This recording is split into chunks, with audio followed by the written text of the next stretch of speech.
I would like to thank the organizers for giving me this opportunity. We will be talking about retinal vein occlusion. So why we took up this problem was the magnitude of the problem is enormous. It's the second most common vascular disorder after diabetic retinopathy which we encounter in our clinical practice. The incidence being 0.08%. The objectives of today's course would be that we should get insight into the understanding of etiopathogenesis of CRVO after this lecture. We should be able to diagnose and classify central retinal vein occlusion, and we should be able to decide how to approach the patient of CRVO and when to treat and what treatment to be given to these patients. Now you all know that when central retinal vein leaves the eye from our optic nerve, it is in close association with central retinal artery, and both of them share a common adventitial sheath, and they pass through a narrow opening in lamina tuberosa. So once there is thrombus formation, it's somewhere near lamina tuberosa, at or just proximal to lamina tuberosa. Once there is a thrombus formation here, due to back pressure, we have all the changes.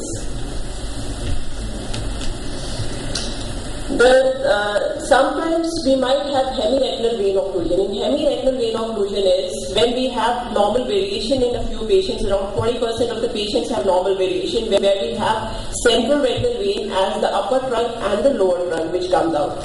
So either of these could get occluded at the place where it leaves the lamina tuberosa. So we could have the features of the occlusion, like here we are having the lower habit of the hemicentral retinal vein occlusion.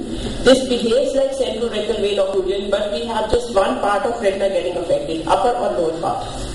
And what are the predispositions for thrombus formation is slowing of bloodstream.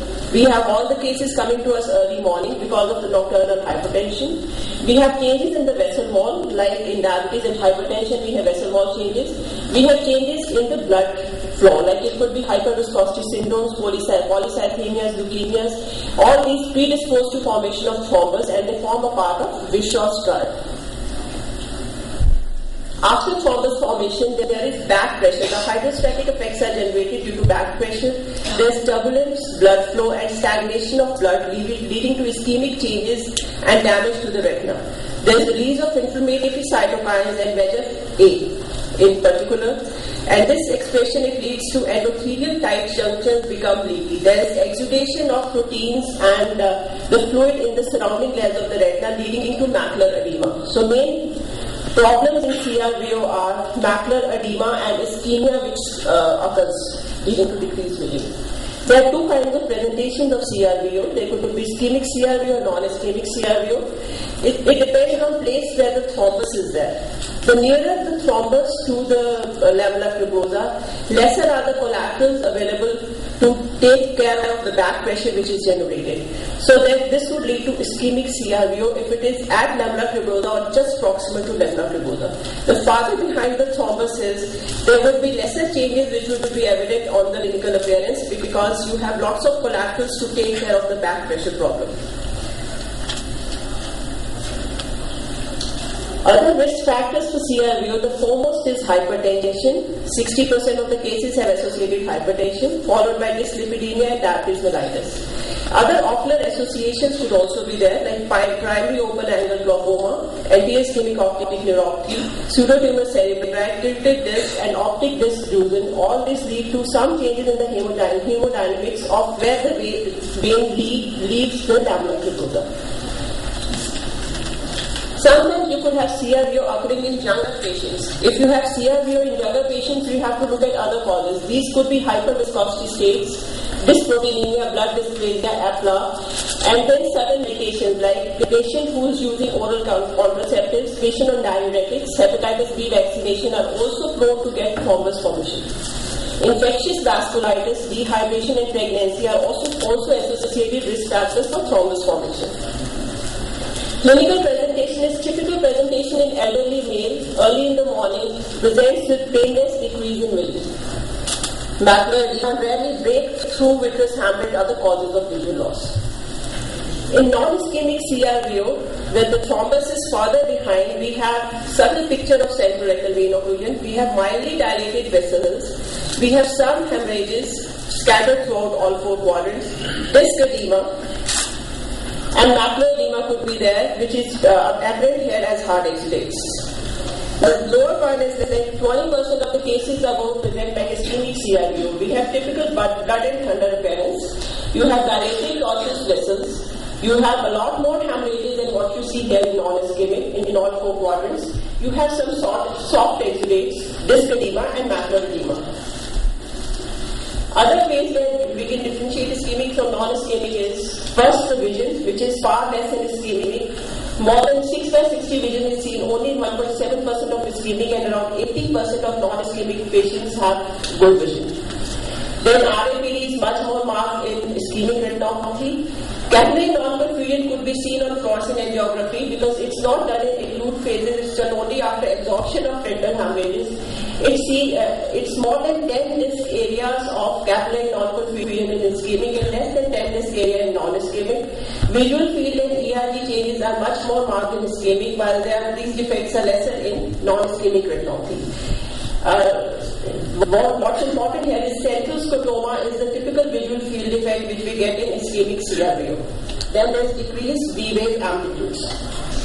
The clinical course of CRBO you need to understand because this helps us in following up this patient. 1/3 of non-ischemic patients are ultimately going to progress into ischemic patients over the next 36 months. So we need to follow them up closely to diagnose this change into ischemic at the earliest. Neovascularization is seen in 2/3 of the patients of ischemic CRBO, which is fairly a high number. 1/3 of the eyes of neovascularization of iris go on to develop neovascular glaucoma. And sometimes we are unable to categorize in the beginning when the patient presents to us whether it's ischemic or non-ischemic. These patients form indeterminate category. And 80% of this indeterminate CRBO also progress into ischemic retinopathy, in ischemic CRBO. Now, the greatest risk of neovascularization is in first 6 months. So, follow-up of these patients in first 6 months is very important. The neovascularization most typically is neovascularization of iris in 67%, followed by neovascularization of angle. Neovascularization of disc and neovascularization elsewhere accounts for only 5 to 7% of the cases of ischemic CRBO.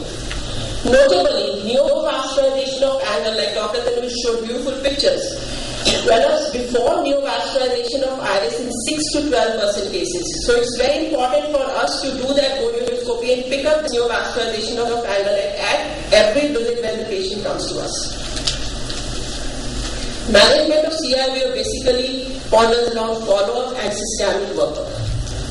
The follow-up depends on what kind of CRBO it is. If the patient is non-ischemic CRBO, vision is good. It's monthly follow-up for initial 6 months because 2/3 of them are going to convert into ischemic, so we have to pick that up.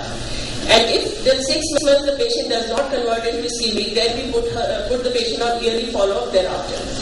If the vision is less than 20/200, it's monthly follow-up for 6 months. After that, once in 2 months follow-up for next 6 months because these patients are at very high risk of developing neovascularization. At each follow-up, ensure that examination for NBI is done on slit lamp, gonioscopy is done for NBA, IOP and fundoscopy is done to look for neovascularization of disc and elsewhere. The systemic workup in our clinic is basically checking for BP at first visit, the lipid profile is ordered, NPS and postprandial blood sugars are being ordered. If the patient is young patient, then we go ahead with additional investigation, ANA, APLA, BBF and coagulation profile also.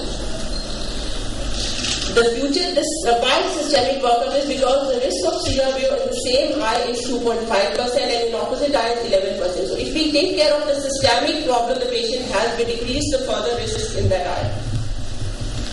Ocular investigation which we must do, OCT we do at first visit, that will show us macular edema. HFA only after resolution of hemorrhages, that shows delayed AV transit time and dilated tortuous vessels. Capillary non-perfusion will help us to grade the CRBO.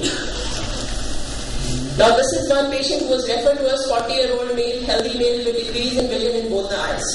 The patient was referred as bilateral CRBO. Now bilateral CRBO anyways raises our alarms. So can somebody guess what it could be? Young patient, not usual age, bilateral CRBO. So the first thing we started thinking of was hyperviscosity syndrome. So we did re-evaluation of the patient and the careful evaluation helped us pick up blood spots, helped us pick up these whitish opacities, There is perimembranous streaking also. Similar is the picture in the other eye. So now it is classical for leukemia. Leukemia has all these features which are very classical. So it went ahead with the investigation of the patient. And we have 5 minutes. Okay. Blast cells were picked up. This is a patient of chronic myeloid leukemia, chronic phase. Patient was given Avastin after systemic stabilization, but despite Avastin, he went on to develop neovascularization. So anyways, you have to follow up these patients. Once you follow up, you become neovascularization, go ahead with PRP for these patients. The treatment of CRVO would be medical therapy to control the systemic and ocular factors like decreasing IOP. To treat the macular edema, you look at anti-VEGF and steroid implants. Laser therapy is only for neovascularization. Surgical treatment has very limited role. I have to change it? Yeah. 5 minutes, sorry. This is a 62-year-old hypertensive male. So once you have age which is corresponding to CRVO, you have hypertension, already the patient is diagnosed, you need not order systemic investigation.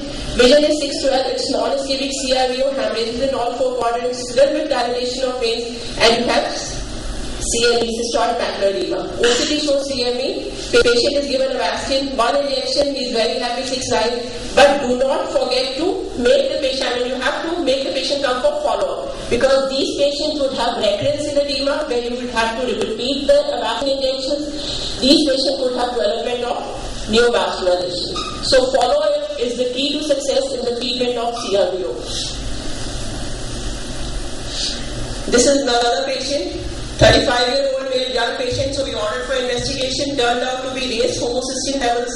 The patient was subjected to systemic treatment, shows ischemic CRVO with increase in thickness, macular edema. This is after giving Lucentis to this patient. After 2 months, there is again restoration of foveal anatomy, but you don't have to tell the patient do not come back again. And these patients have to be maintained on follow-up. This is one of the cruise studies which shows that monthly injections of anti-VEGF, ranibizumab, helps us achieve 50% of patients, they get around more than 6-12 vision and more than 15 letter gain in visual acuity by 6 months. And this is maintained at 1 year also. Now, monthly injection seems too much, so now we have shifted to Ozurdex, which is a sustained release implant. Here, number of injections decreases slightly. But this has again not been the answer to us. It has been seen that at around 3.8 months, there is recurrence. They're supposed to last for 5 to 6 months, but at 3.8 months, we usually have to repeat these injections. And then you have to go ahead with repeated injections whenever it's on PRN basis. Whenever the thickness goes up, you go ahead with the injections. The problem here is raised intraocular pressure in 40%, cataract in 50% of the patients. So this treatment would be very good treatment for aphakic and pseudophilics only. Otherwise, for phakic patients, there is very high incidence of cataract which needs surgery. Now this is the patient, neovascularization picked up on follow-up, and PRP already done, does not respond. We went ahead with Ozurdex injection. The patient's macular edema has come down. There is decrease in this neovascularization after PRP and Ozurdex, 6 months of PRP and Ozurdex. Now sometimes you call the patient for follow-up. This is non-ischemic CRVO, comes back for follow-up, says I see little less. You pick up something like this. This was cerebroretinal artery occlusion. 6-9 minus 2 does not allow that much. You must know that transient blockage is caused by sudden sharp rise in intraluminal pressure in the retinal capillary bed above the level of cerebroretinal artery. But this is the transient phase. Now she comes back after the next visit, 1 month follow-up. The patient gets 6 vision and this disappears. So this is the transient phase. You must be aware that this could happen in non-ischemic CRVO. Now when to do laser? Laser you have to do biomedical photocoagulation for neovascularization. This is when the patient comes at baseline, 10 weeks follow-up, he gets this neovascularization, and this is after PRP, the neovascularization absorbs. But here I would like to say sometimes the neovascularization is that aggressive, it's not prevented. You have to maybe go ahead with laser marks even inner to the temporal vascular artery. In this patient we went ahead with laser even inner to the temporal vascular artery. So important, do not for laser treatment, because laser treatment is available with everybody, but we don't have to get carried away. Do not laser prophylactically. Because patient already has a central scotoma, he does not have neovascularization, but you do prophylactic laser, does not do any good, but it does harm because you get add peripheral scotoma to central scotoma already present in there. There is no mode of grid laser treatment for macular edema. And do not delay laser for any, like you see neovascularization, go ahead with laser. It has to be aggressive laser. Do not keep the patients on regular follow-up. There are no high-risk characters. You don't have to wait for neovascularization to extend.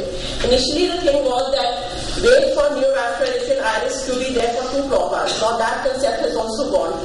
Any neovascularization of iris, angle, MVE, MED, go ahead with parametric photocoagulation. Surgery would be required rarely. If patient has vitreous hemorrhage and you have to laser the recta, she has epiretinal membrane. And neovascular glaucoma, yes, you have to laser. And at the same time, sometimes you are unable to control the glaucoma. There is neovascularization here. You go ahead with Avastin and Ceton implant was done in this patient.